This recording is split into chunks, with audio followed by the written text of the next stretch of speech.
30 à Cotonou et dans tout le Bénin. Mesdames, Messieurs, bonjour et bienvenue dans ce journal des régions, une édition que nous allons démarrer par l'installation officielle des préfets des départements du Mono et du Koufo.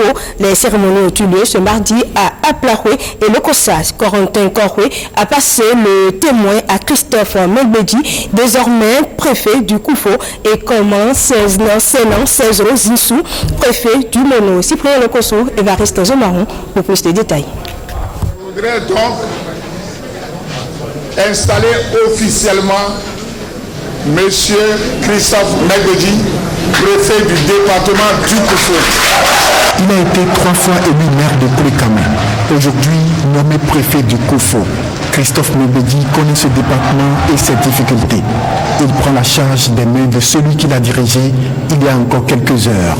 Monsieur le préfet sortant, soyez-en infiniment félicités et aussi remerciés. Je voudrais nourrir l'espoir, oui, le grand espoir que vous resterez toujours disposés à répondre à nos sollicitations pour les différents chantiers de la déconcentration, de la décentralisation que vous aviez bien voulu amorcer. Les maires des 12 communes des départements de Mono-Koufo ont été témoins de l'événement. Occasion pour certains de faire des témoignages et d'évoquer des difficultés. Quant au préfet sortant, Corentin Korwe, après 8 ans à la tête des 2 départements, il exprime une satisfaction. Je me réjouis que l'œuvre que j'ai entamée avec vous sera poursuivie par un cadre émérite comme vous, ayant une connaissance parfaite des problèmes du département. La non-maîtrise des limites territoriales de certains villages et arrondissements occasionnant des affrontements entre populations, le programme d'assistance conseil et les problèmes de sécurité sont des questions importantes, a ajouté le préfet sortant. Le Koufo a désormais sa préfecture à Aplaroué, mais le préfet va occuper en attendant les locaux de la préfecture de Lokossa. Après le Mono Koufo, faisons maintenant la liaison avec l'antenne régionale ORTB Porto Novo où Olive Oussougwe nous parlera entre autres informations de l'installation également des préfets des départements de l'Ouémé Plateau. Olive Oussougwe, vous avez l'antenne. Merci de nous retrouver pour l'actualité des départements de l'Ouémé et du Plateau. On va à la préfecture de Porto-Novo pour démarrer cette intervention. Moukaram Badarou quitte la tête de la préfecture de l'Ouémé Plateau pour céder son fauteuil simultanément à Joachim Apiti dans l'Ouémé et Valère Adéchinan pour le Plateau. Les cérémonies de passation de charge entre le préfet sortant et les préfets entrants se sont déroulées hier mardi à Koubé et à Porto-Novo. Suivons le reportage. Échange de civilité entre le préfet sortant des ex-départements de l'Ouémé, puis du Plateau, et le tout nouveau et premier préfet du département du Plateau. Dans une ambiance conviviale et devant un gratin de personnalités du département, Moukaram Badarou passe le témoin à Sedonumbo Valère Adéchinan. Le préfet qui prend service ce jour est un pionnier et j'imagine que ça ne va pas être comme une tasse de thé, encore moins comme une tasse de café. J'ai la certitude que quand c'est facile, tout le monde peut faire. Et c'est quand c'est difficile qu'on reconnaît les grands hommes.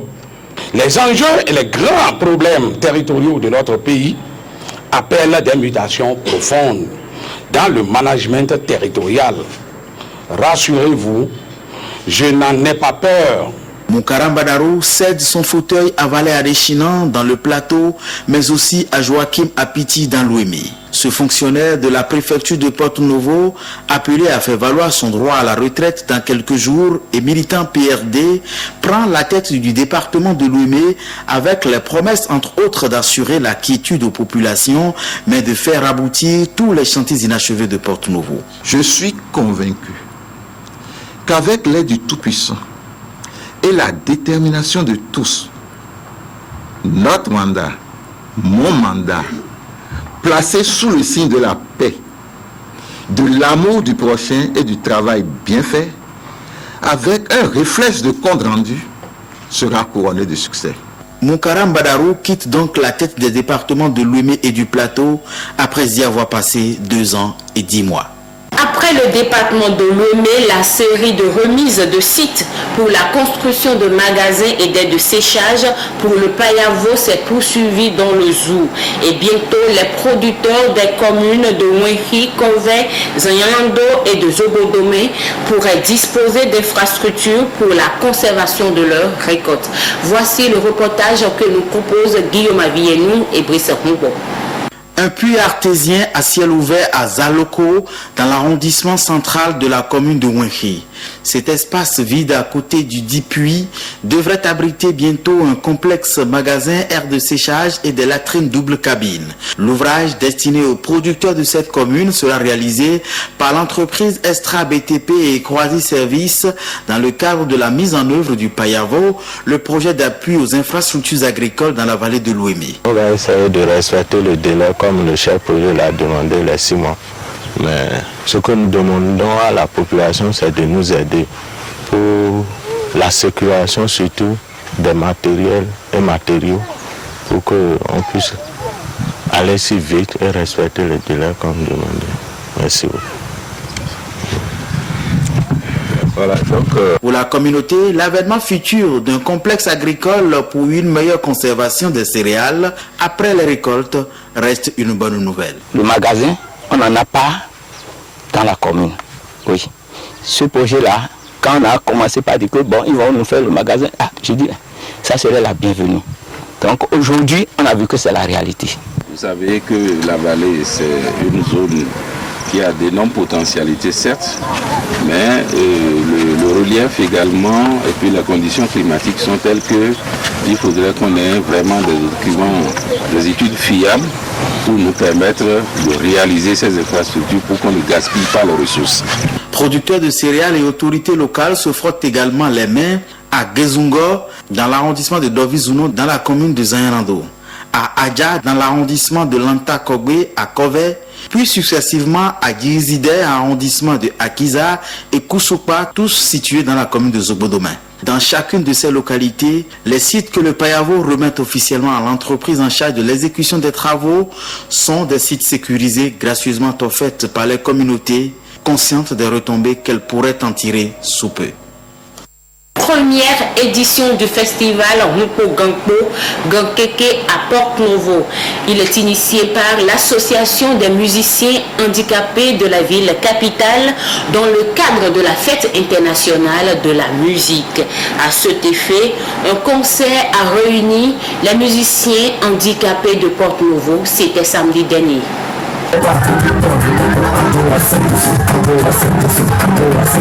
Des artistes handicapés sur scène à la maison des jeunes de Djegangpevi à Porte-Novo. Ils célèbrent en différé la fête internationale de la musique. Souvent victimes de marginalisation, à travers le festival Rupo Gangpo Gangkeke qui a sa première édition, les artistes handicapés de Porte-Novo font la promotion de leur œuvre. Nous avions dit, à partir d'aujourd'hui, nous allons nous lever comme un seul homme et montrer à la face du monde que nous savions faire quelque chose. C'est pourquoi nous avions initié le festival qui veut dire Bebinovo, Gan qui veut dire les guitares, Gangkeke qui veut dire les instruments traditionnels, les gants et consorts. Tous ces instruments-là vont bavarder, vont s'harmoniser. Un podium de l'inclusion selon les initiateurs du festival qui a d'ailleurs mobilisé plusieurs artistes de l'Ouémé. Et même les gardiens de nuit.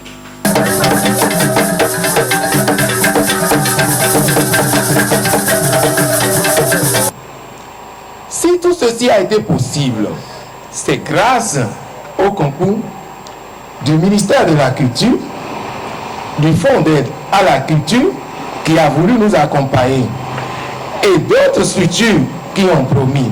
L'objectif du festival Mpo Ganpo Gankeke est de valoriser le talent des musiciens handicapés. Objectif visiblement atteint selon le président de l'association des musiciens handicapés de Porte-Nouveau. C'est sur cette note culturelle que nous mettons un thème à notre intervention pour le compte des départements de Lomé et du Plateau. Merci à vous, Olive Oussougo. Et puis vous le savez, le journal des régions, c'est aussi la liaison avec l'antenne régionale ORTB Parakou. Et là-bas, nous allons retrouver Alessandra Djotan. Avec elle, on fera le tour d'horizon de ce qui fait l'actualité dans les 4 départements du Nord Bénin. Alessandra Djotan, bonjour et bienvenue à vous.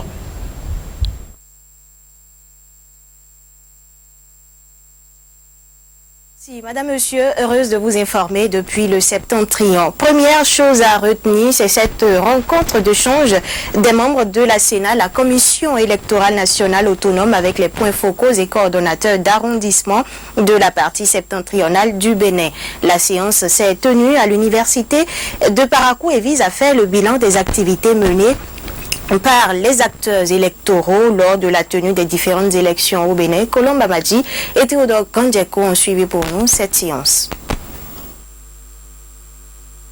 Initiée par l'institution en charge de l'organisation des élections au Bénin, cette rencontre intervient après le déroulement des élections communales, législatives de 2015 et la présidentielle de mars 2016. Le bien fondé est de partager les expériences et d'écouter ces différents acteurs, bras opérationnel de la Sénat. La concertation et le dialogue permanent entre vous, acteurs sur le terrain, et nous, membres et personnels de la Sénat, sont donc d'une nécessité impérieuse dans la bonne conduite des opérations électorales et l'amélioration constante de nos prestations. C'est le sens qu'il convient de donner à ces rencontres d'échange. Ensemble, avec vous, nous avons organisé 3 élections, dont la dernière est celle de l'élection présidentielle de mars 2016, qui a été positivement appréciée par l'ensemble du peuple béninois et par la communauté internationale. Paris gagnait certes pour ces 3 scrutins, mais toutefois, quelques insuffisances sont notées, surtout en ce qui concerne les communales et législatives. Je veux citer la substitution ou le remplacement sans autorisation préalable de la Sénat des assistants par certains coordonnateurs. Le mauvais remplissage des PV de compilation, la tentative ou carrément la manipulation des résultats, la transmission délibérément tardive des cantines, les attitudes partisanes dans la conduite des opérations de vote et le non-respect pour certains des instructions de la Sénat. Dans le souci d'efficacité et d'une meilleure organisation des élections à venir, 5 communications sont prévues au cours de ces assises. Entre autres communications, la facilité du remplissage des documents électoraux, la sécurisation et l'entreposage du matériel électoral et la transmission des résultats audiophoniques. Autre information, le conseil communal de Parakou a tenu lundi dernier sa 2e session ordinaire de l'année 2016. Une session présidée en personne par le maire Souradjou Karimou Adamou. Plusieurs résolutions ont été prises pour impacter le développement socio-économique de la commune, nous dit Nestor Sela. À cette 2e session ordinaire, tous les 8 points inscrits ont été presque adoptés à l'unanimité des conseillers. De ce fait, les 25 élus municipaux de la commune de Parakou manifestent leur volonté de défendre l'intérêt général de leur population. L'autorité municipale dévoile les grandes décisions issues de cette session au profit de leurs administrés. Nous avons adopté le compte administratif 2015 et par rapport au compte administratif 2014, il y a eu des progrès. Nous avons également étudié le collectif budgétaire 2016. Les conseillers, à l'unanimité, pratiquement, ont approuvé l'idée de faire des réallocations de ressources. Des ressources qui étaient destinées antérieurement à l'achat de véhicules. Une bonne partie de ces ressources ont été réaffectées pour la construction des forages. L'autre sujet important que nous avons étudié, c'est la question de l'hôtel de ville. Et à l'unanimité, vous avez vu que nous avons été autorisés à lancer le processus de construction de nouvel hôtel de ville, mais avec des recommandations tendant, n'est-ce pas, à maîtriser les coûts de réalisation. L'autre point aussi très important que nous avons adopté, c'est la question de l'éducation. À l'unanimité, les conseillers ont autorisé la municipalité à organiser d'ici à là une table ronde sur le financement de l'éducation dans la ville de Parakou. Par ces différents actes adoptés, les conseillers réaffirment leur volonté politique de toujours accompagner l'équipe municipale dans les initiatives qui visent l'intérêt général des populations de la cité de Kobourou. On met le cap sur la Donga, rêve longtemps nourri par les populations. Eh bien, la Donga a enfin sa préfecture et son chef-lieu. Que peut-on retenir du nouveau préfet du département et de la ville de Djougou qui en est le chef-lieu? Élément de réponse dans cet élément signé Emerida Knesoto. L'histoire retiendra qu'il est le tout premier préfet du département de la Donga. Son nom, Eliassou Biao Aïné Souleymane. Administrateur civil de formation, l'homme était jusqu'au mercredi 22 juin passé coordonnateur du programme de construction et d'équipement de salles de classe dans les écoles à discontinuité éducative, un poste qu'il occupait au ministère des enseignements maternels et primaires. Eliassou Biao Aïné Souleymane, désormais première autorité de la Donga, a à charge 4 communes. Djougou, qui est le chef-lieu du département et qui abritera la préfecture, les communes de Basila, Ouaké et Kopargou. Et parlant du chef-lieu Djougou, c'est une ville carrefour, la 3e ville la plus peuplée du Bénin, avec au total 12 arrondissements. On l'appelle la cité des Pétoni, Nyora et Atakora. Le nouveau chef du département de la Donga a un diplôme de cycle 2 en administration générale et territoriale, diplôme obtenu à l'ENAM. C'est aussi un juriste qui prépare depuis peu son doctorat en droit public et fondamental.